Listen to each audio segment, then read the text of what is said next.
ഓടുന്ന കാറിൽ കൂട്ടബലാത്സംഗം, ക്രൂരത നേരിട്ടത് 15 വയസ്സുകാരി, 5 പേർ അറസ്റ്റിൽ.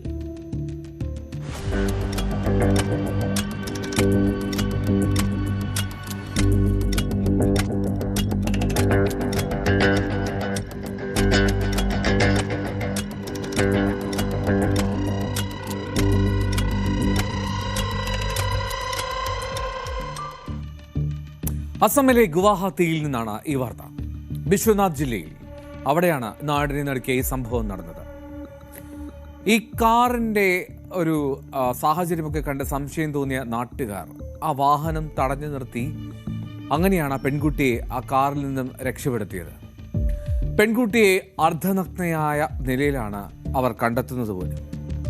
ഒന്നിലേറെ പുരുഷന്മാർ പലതവണ തന്നെ പീഡിപ്പിച്ചു എന്നാണ് ആ പെൺകുട്ടി നാട്ടുകാരോടും പോലീസിനോടും പറഞ്ഞത്. ഈ ഓടുന്ന കാറിൽ ആ 15 വയസ്സുകാരി അതിക്രൂരമായിട്ടുള്ള പീഡനം നേരിട്ടു. അത് 5 പേരിൽ നിന്ന്. 5 പേരാണ് ഇപ്പോൾ അറസ്റ്റിലായത്. ഈ പെൺകുട്ടി ഒരു നിർധനമായിട്ടുള്ള സാഹചര്യത്തിൽ നിന്നും വരുന്നതാണ്. വിശന്ന് വരഞ്ഞ് ജീവിക്കുന്ന ഒരു സാഹചര്യം. അങ്ങനെ അവൾക്ക് ആഹാരം വാഗ്ദാനം ചെയ്താണ് അവർ കാറിൽ കയറ്റിയത്.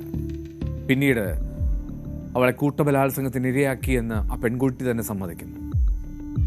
അറസ്റ്റിലായ 5 പേരെയും കോടതിയിൽ ഹാജരാക്കി റിമാൻഡ് ചെയ്തു.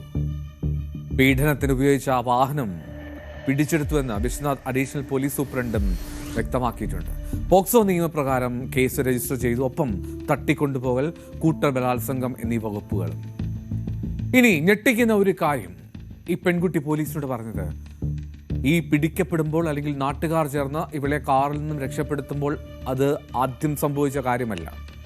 ഈ കാറിലുള്ള പീഡനം അത് ഏതാണ്ട് 1 മാസക്കാലമായി ഇങ്ങനെ തുടരുകയാണ്. ഭക്ഷണം വാങ്ങി തന്നാണ് ആദ്യം തന്നെ അവൾ ഏതാണ്ട് 1 മാസം മുമ്പ് കാറിൽ കയറ്റുന്നത്.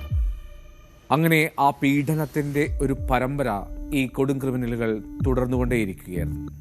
എന്നാൽ ഞെട്ടിക്കുന്ന സംഭവം പുറത്തു വന്നതോടുകൂടി വലിയ പ്രതിഷേധം ഉയർന്നു. അവിടെ തക്കതായിട്ടുള്ള ശിക്ഷ നൽകണമെന്നാവശ്യപ്പെടുകയാണ് ഒരേ സ്വരത്തിൽ കുടുംബാംഗങ്ങളും നാട്ടുകാരും.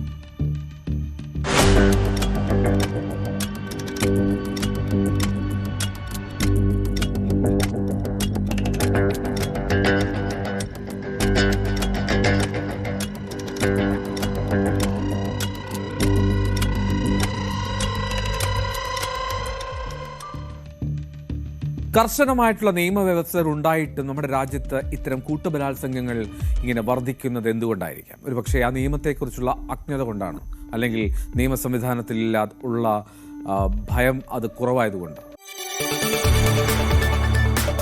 കൂടുതൽ വാർത്തകൾക്ക് News 18 Keralam YouTube channel subscribe ചെയ്യുക.